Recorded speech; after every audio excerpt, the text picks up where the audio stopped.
Let's do a Dirt Daily. Today's Dirt Daily, I should be working on this Jeep to get it ready for a big upcoming off-road trip, but I'm not going to because everybody loves this old Jeep, so we're going to work on that. But first, this video is brought to you by ARB.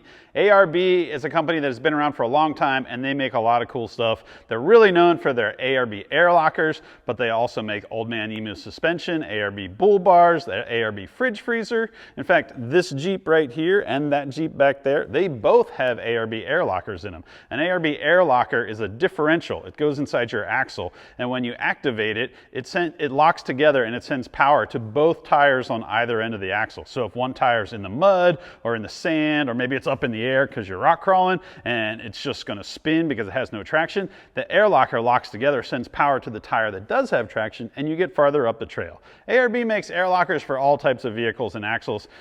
Ironically, they don't make any air lockers for this old thing, but that's okay because this thing doesn't even run yet. So we got a lot of other stuff to do before we worry about lockers.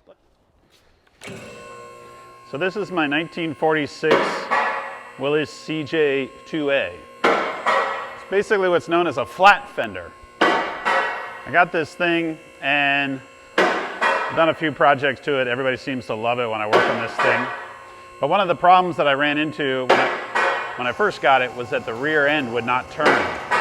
The axles would spin the opposite direction. And I disconnected the rear drive shaft, and that told me that the rear end is fine, but the transfer case is having an issue. So the drive shaft doesn't want to turn. The rear pinion will turn, and the tires will turn. So everything was mobile now, but something's locked up in either the gearbox or the engine. Basically, everything inside, the guts, the engine, transmission, transfer case, I have not really inspected yet. I don't really know what's going on with them. I do know that the rear drive shaft does not turn by hand. It should, because I believe the transfer case is in neutral. I believe the transmission is in neutral. I've messed with the shifters a bunch. I got them, based on what I know, to be in neutral. The transmission shifter moves back and forth. The transfer case should be properly shifted, and now I'm still not getting any movement in the drive shafts. So I'm going to start with the transfer case. Transfer case is a Spicer 18, and that means it is an old style transfer case, hasn't been used in a long time. It's an offset transfer case, so both the front drive shaft and the rear drive shaft are in a line. They run down the passenger side, which is pretty cool for off-roading because if you're rock crawling and there's a rock in front of you and you veer off a little towards the passenger side so the drive shaft gets away from the rock, you know that that drive shaft, if it clears in the front, it'll clear in the rear. So they used to do that on a lot of vehicles, old Land Cruisers, actually some newer Land Cruisers up until like the 90s, all like my 80 series Land Cruiser, it has offset drive shafts like that. So the transfer case, I don't know what's going on with it. Luckily, that has a few different inspection places that you can look inside. So I'm going to drop the skid plate. I'm going to drain the oil. I think I'll drain the oil in everything right now. I'm going to drain the oil in the engine, the transmission, and the transfer case, and maybe that'll give me an idea. Like if a bunch of water pours out where it should be oil, then we might start understanding what's going on with this old farm Jeep. All right, let's get to work. I'm going to start by dropping this skid plate that's underneath the transfer case and the transmission. There seems to be 4 bolts that hold it on.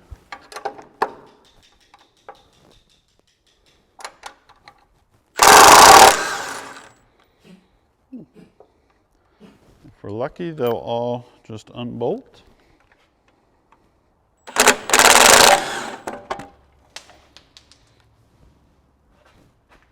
Some good relics under there. Mouse nest.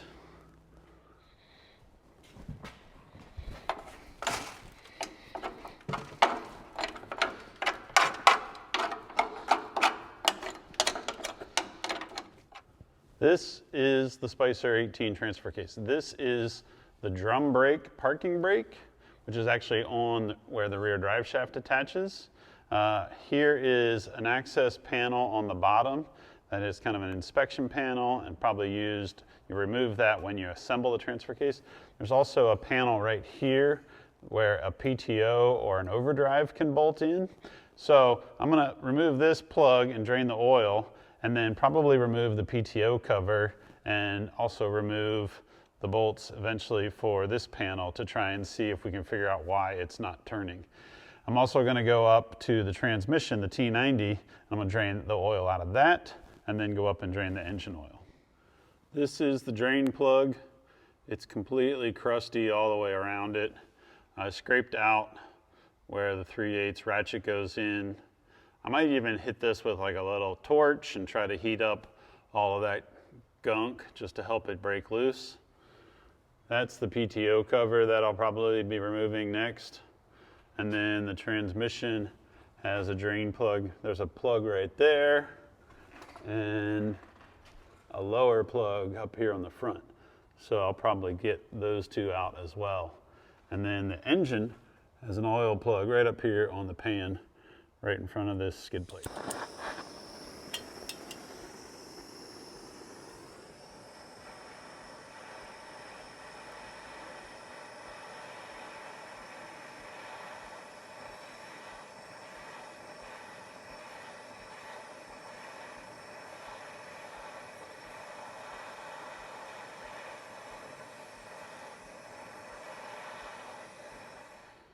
Okay, place your bets. What's going to come out of this transfer case?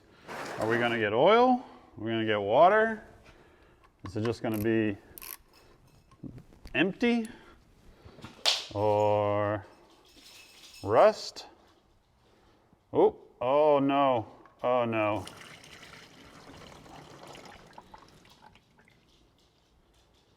It looks like it was only water. Like not water with gear oil on top of it, just water. Yay.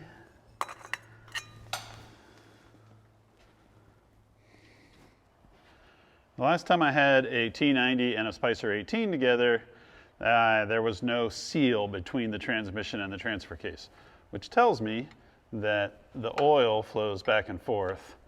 And unfortunately, because there was no oil in the transfer case, I'm assuming there's going to be nothing but water in this T90 as well. And I already see a bunch of rusty water coming out. This is not ideal. Gearboxes should have gear oil in them. Water is not a very good gear lubricant. Now this isn't unusual because this Jeep has no top on it. It's probably sitting outside for who knows how long. And when it rains, sometimes the shifter tower will just let water seep down through it if it gets rained on a lot. So 2 out of our 3 oil containers have had water. Let's cross our finger that the engine doesn't have the same problem. Got a 1 1/8" socket here.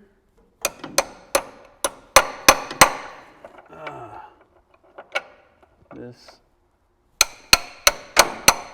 drain plug is a little bit rusty. What the heck?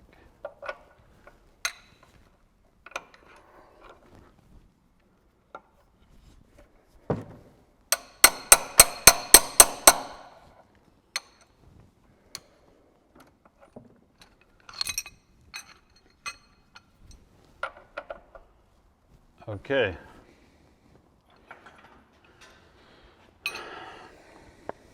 Place your bets. Transmission full of water. Transfer case full of water. Engine? I'm going to say the engine's got oil in it. It's got spark plugs. Got a carburetor, but I think the carburetor's probably been covered. I'm crossing my fingers. I'm saying we're going to have good luck with the engine. At least it'll not be full of water. That's my vote. Here we go.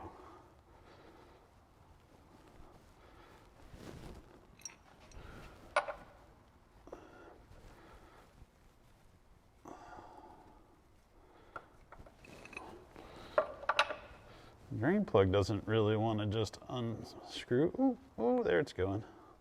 All right. Come on now. Big money.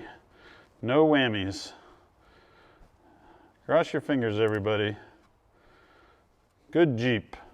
We can deal with gearboxes full of water, but engines, we want oil in these. Ah, yeah. Look at that. Black gold. That's good. That is good news. Well, 1 out of 3. Engine's got oil, transmission, transfer case full of water. 1 out of 3 is better than none out of 3. So I feel like we're still okay. I don't know if this engine, I mean, here's the thing though. Even though this engine has oil in the pan, that does not mean that the engine works, turns, or is fine. That's just better than having it full of water. But I'm not gonna worry about the engine today. I think we'll come to an engine another time. I think what we'll do today is open up the transfer case, the access panel for the PTO, kind of look down in there and see what we can find. Farm Jeep. All right, I'm back. Took the dogs for a walk. Whenever I take the dogs for a walk, it gives me time to kind of stop and think about my project. If you don't have a dog, you should get one. Rescue one. Don't buy a dog. Go to a dog rescue and rescue a dog. Like, there's so many dogs out there that need rescued. So while I was walking my dogs, I thought, instead of opening this thing up, why don't I just soak it? Like, I came back and I grabbed my flashlight and looked inside there, and it's a really gunky mess. But this thing is not like 100% locked. You can see the output is turning a little bit, and the front output, the front drive shaft turns. So that means that some gears inside there are moving. It may just be like an intermediate shaft or something inside is full of junk, or like the bearings are all seized up. So for now, the honest truth is this transmission and transfer case should come out and get rebuilt. I don't really feel like doing that just yet. I just want to see if I can get it to turn. So I'm going to put the plugs back in, I'll pull a PTO cover, and I'm going to fill it up with some sort of penetrating oil, maybe a mixture of acetone and ATF, which is like a cheap way to like loosen all the junk up. That's not going to be what I'm going to run it on. This is just like let it soak for overnight or for a day and see if things start breaking loose. Put some stuff in there so it's all lubricated up, and then maybe reef on this brake drum a bunch back and forth and see if it eventually spins. So I think that's today's plan. Seems like a good solution. There's also a really good chance that these front and rear output seals are wasted, like, because there's like oil all over everything and the oil is not in the transfer case, which tells me something let all the oil leak out.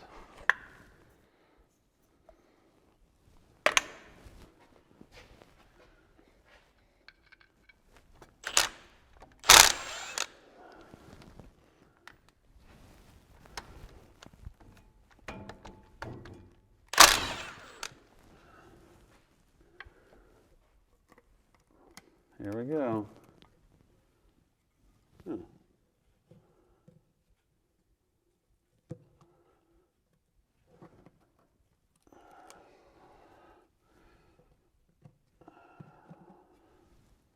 Oh,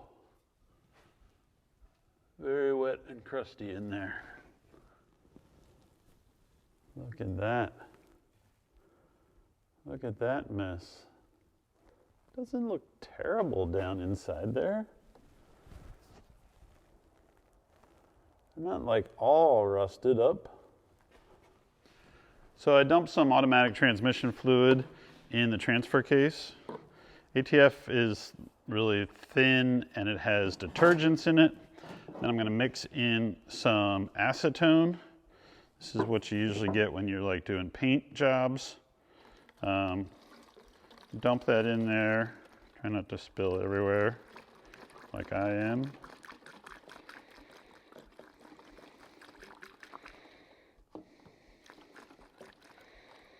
So we kind of have like a 50-50 mix of ATF and acetone. All right, so I'm going to start with WD-40. I'm going to just spray up inside here and try to get some of all that moisture.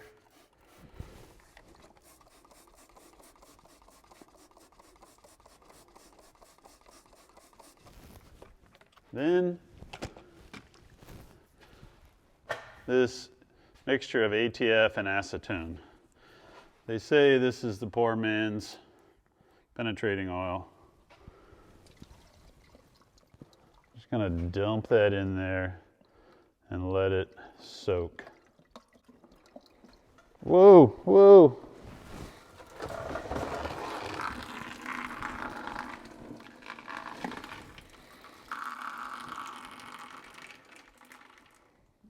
So I put a mixture of ATF and acetone in the transfer case, kind of spilled it all over everything. The front output seal on the transfer case is already leaking, the one for the front drive shaft. When I reach inside, I can just wiggle the gears a little bit. So everything seems to be kind of working loose. I'm gonna let this soak in here overnight and then come back, grab onto this guy and see if we can break loose the rear drive shaft, and maybe we'll be lucky enough that we don't have to rebuild it right away. It's probably going to need front seals at the very least, maybe all seals. It really needs to be rebuilt, but I'm going to just keep chipping away at it. If we can get all the parts to break loose and turn freely, then we'll move on to the engine and see if we can get that to turn. But I think for today, I think we're done for tonight. We'll come back tomorrow and see if this drive shaft spins. All right, this is exciting. I soaked this thing. I put that acetone ATF concoction in there. Now we see if something is broken or if it was just kind of junked up. So grab the drive shaft. Look, what? This thing spins just fine. It's like there is no problem at all. So whatever was in there, whatever gunk, rust, mess, it's no longer seems to be a problem. The front drive shaft also turned. Ow, my head! Good darn it! All right, where was I? Who am I? What's my name? What am I doing here? Okay, I'm back. Knocked my skull loose. Transfer case seems to be okay, fixed. I put that ATF acetone mix in there and it loosened it all up. I should probably dump the same stuff into the transfer case or the transmission. So I'm gonna put the PTO cover back on. I'm gonna fill the transmission up with that concoction and I'm just gonna let it soak a little bit more. Hopefully it gets into all of the bearings and all the gears and it just kind of eats away at whatever gunk mess is in there.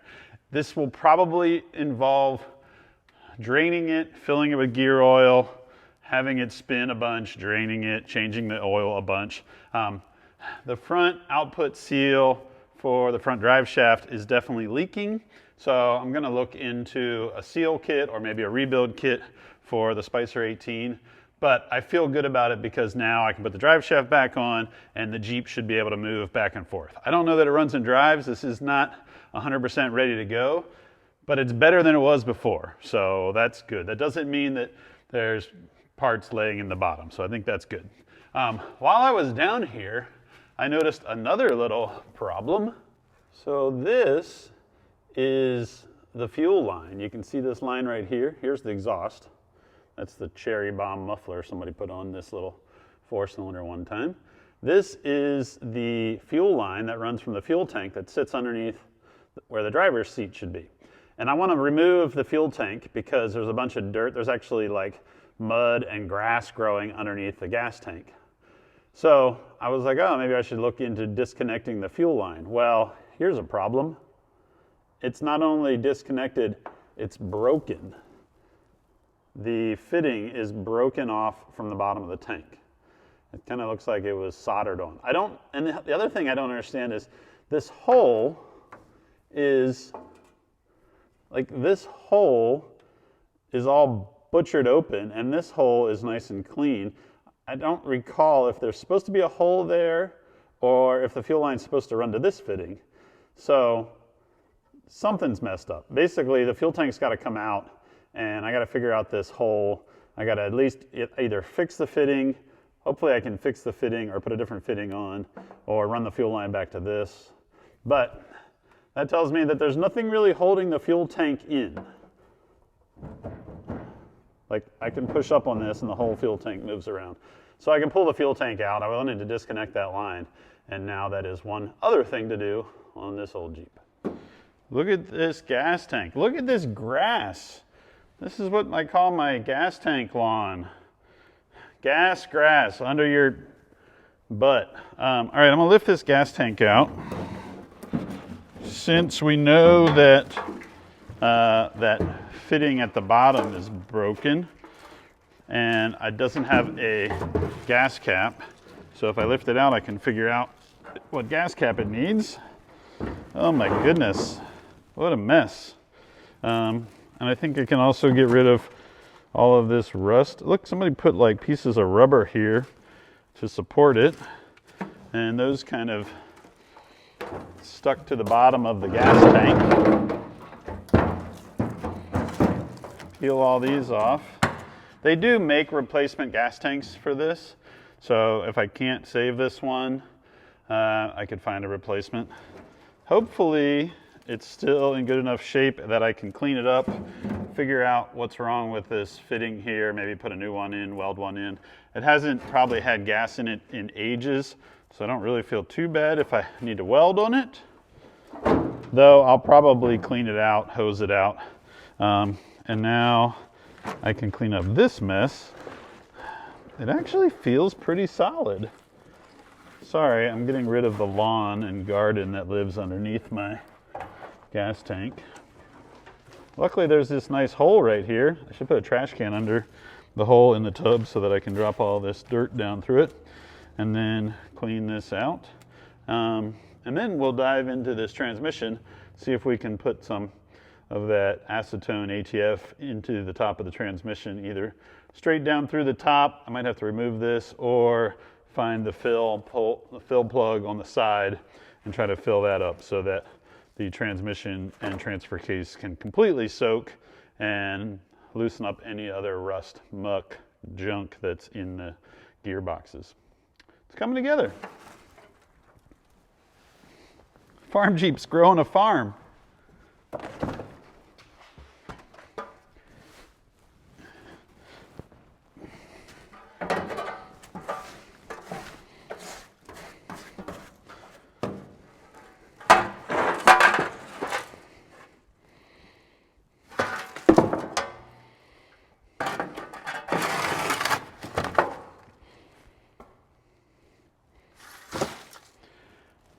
Look at that. There's literally a worm that was living in here. Sorry, buddy.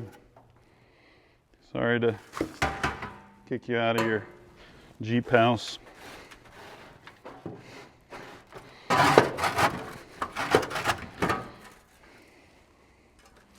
Ooh. You guys see this little panel right here? These 4 screws? You know what that's for? I'll give you a second to think about it.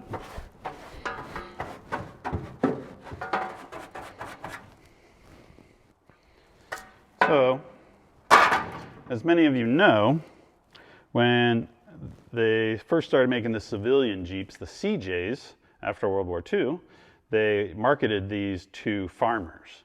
And they tried to get farmers to buy these and use them to pull plows around, pull hay rakes, basically use them as like a little tractor. Which this little panel, you could unbolt, and then you would bolt a PTO onto the back of the transfer case, a power takeoff, and the shifter for the PTO would stick up through there. And then the power takeoff, you could run a drive shaft off the front or back, and it would allow you to run implements, hay rakes or balers or anything that a farmer would use that would run off of a PTO. So this panel, which you find on a lot of the early Jeeps, is actually an access panel. You unbolt that, you bolt your PTO on, and then the shifter would pop up right up through there. Then you'd put it in, push in the clutch and engage that PTO, and it would turn whatever is running. Under the gas tank is not perfect, but it doesn't really, like, it has a bunch of rust, and you can start seeing holes forming, but the fact that there's no holes yet is kind of cool. I mean, there's this hole here where they butchered the fuel line.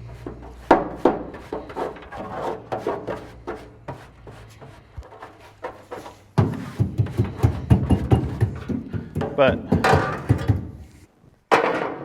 and it's starting to rust through, but I've seen way worse. I wouldn't feel bad about putting the fuel tank back in here. Maybe paint it or seal it up with something first.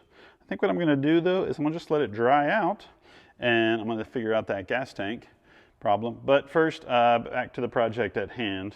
Let's get some acetone ATF in this gearbox so that the gearbox can soak more. And yeah, that might be it for today. Here's a little trick to getting some fluid into a gearbox. I want to put this mixture of acetone and ATF in the transmission. I don't want to pull the cover off on the floor of the Jeep yet because I don't know if those bolts are going to break, and I didn't really need to dive into the top of the transmission. So I just removed the fill plug on the side, and I took this bottle of ATF and I drilled a little tiny hole in the top, and I put this clear tube into the top. It's really tight. And then I stuck the other end of the tube into the transmission. And then up here at the top, I drilled another teeny tiny hole, like maybe a little bit over 1/8 of an inch. So I can grab my air blower gun and I can put that on there, and by applying air into the top of this, that hose runs down to the bottom of this. So I put a little bit of air in there and it starts pumping the ATF. I can actually, there's a clear line right here on the side of the bottle. I can see that dropping. Basically the air pressure is forcing the ATF mixture down, up the hose, and into the gearbox.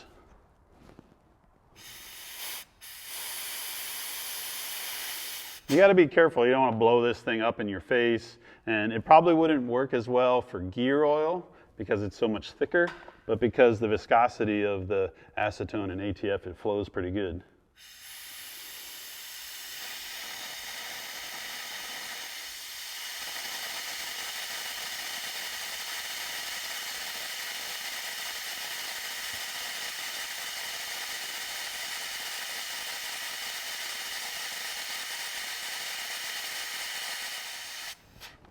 And it's filled it up enough that it's already leaking out. You can kind of see it dripping back there. So I feel like the transmission and transfer case probably have enough of this mixture in it. I'm gonna just let it sit and soak. I think we did pretty good for 2 days on this old Jeep. We got the transfer case spinning, the gearbox and transfer case both drained of water. We pumped some of this acetone ATF mixture into it. This has got a couple cups of gasoline and some old bolts in it that are soaking up. The engine's drained of oil. The gas tank is out. I gotta figure out if I can fix the gas tank. I have no idea if the engine spins at all. I'm gonna let the gearboxes soak with that mixture in to help clean them out and then drain them again and fill them up with some legit gear oil. But overall, it's coming together. I don't think this Jeep is really that bad of a piece. It's got some problems here and there, but we're gonna fix it. So that's it for this Dirt Daily. We'll see you guys next time. Put all these tools away.